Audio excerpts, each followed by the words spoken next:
So today we're just going to look at something really simple, which is triangles and geometry. So just as a bit of a recap, we're just going to look at congruent triangles, which is what we were looking at the last day. So when you have side angle side SAS, you can see in this one here, we have the same side here. This side here corresponds with this side here, and both of them have a matching angle. The next one you have is angle side angle ASA, and you can see here from this picture that we have an angle of 40 degrees on both, an angle of 30 degrees on both, and the side line between each of those angles is a side of length 5. Then you have side SSS. So again, you can see here that each of these sides have the same length on another triangle, so those triangles are congruent. And finally you have angle, so A, and that's roughly the same concept as our side. So you have for each angle in a given triangle, you have a corresponding angle in another triangle. Okay, so let us look at the area of a triangle then.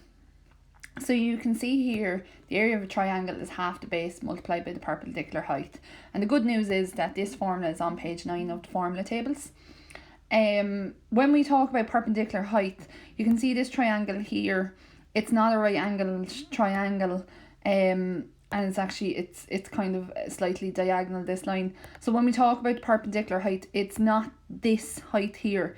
It's the height from the tip of the triangle here right down to the base. Okay, so that's perpendicular height, where it creates a right angle. So you can see here as well, we're not talking about this line here or this line here. We're talking about from the tip of the triangle at the very top right down to the base, where it creates right angles here. Okay, so when we look at an example of this, we have an example here where we have perpendicular height of 9 and the base is 20. Really straightforward. We say half of the base, which is 20, multiplied by the perpendicular height, which is 9. So that's going to be a half of 9 by 20. 9 by 2 is 180. So that's going to give me an area of 90 units square. Okay, sorry, square. I haven't given you what the units are, so if that was meters, it'd be meters squared. If it was centimeters, centimeter square. Okay, so just make sure that when you are area, just take a little note of that, is the units to be square. Okay, so example being centimeters square, meters square, so on and so forth. Now, just final little thing on triangles and where the area of parallelogram comes in. So we already seen this. Remember, we did a question there before Christmas where you're asked to find the area of half of a parallelogram, and I think the answer was 180 if it serves me right, my memory. As the bisector of a parallelogram creates two congruent triangles. Again, remembering what congruent means.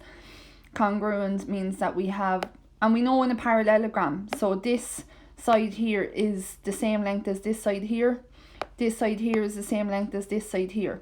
And this bisector is the same side.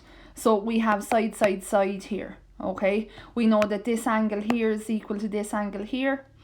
This angle altogether would be equal to this angle. Or we can look at that and say that this angle here will be equal to this angle here because of alternate angles, so our Z shape. Or we can say that this angle here will be equal to this angle here. So they are definitely two congruent triangles. We can say that the area of the parallelogram is twice by half the base by the perpendicular height, which we know is the area of a triangle. Or a really nice way of putting that, twice by a half will just give me the base multiplied by the perpendicular height.